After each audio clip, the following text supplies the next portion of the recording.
وزیر اعلیٰ خیبر پختونخوا محمود خان کے زیر صدارت پی ٹی آئی کی پارلیمانی پارٹی کا اجلاس منعقد ہوا۔ اجلاس میں اسپیکر صوبائی اسمبلی مشتاق غنی کے علاوہ صوبائی وزراء اور ممبران صوبائی اسمبلی نے بھی شرکت کی۔ اجلاس سے خطاب کرتے ہوئے وزیر اعلیٰ محمود خان کا کہنا تھا کہ کابینہ ارکان عوامی مسائل کے حل کے لیے اپنے دفاتر میں حاضری کو یقینی بنائیں۔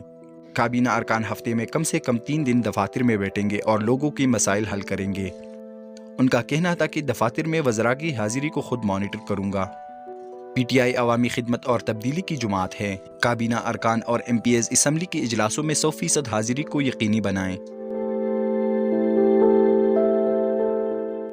وزیر اعلیٰ محمود خان کا مزید کہنا تھا کہ وزراء اور ایم پی ایز اپنے حلقوں میں ہسپتالوں، پٹوار خانوں اور دیگر عوامی خدمت کے جگہوں کے دورے کریں۔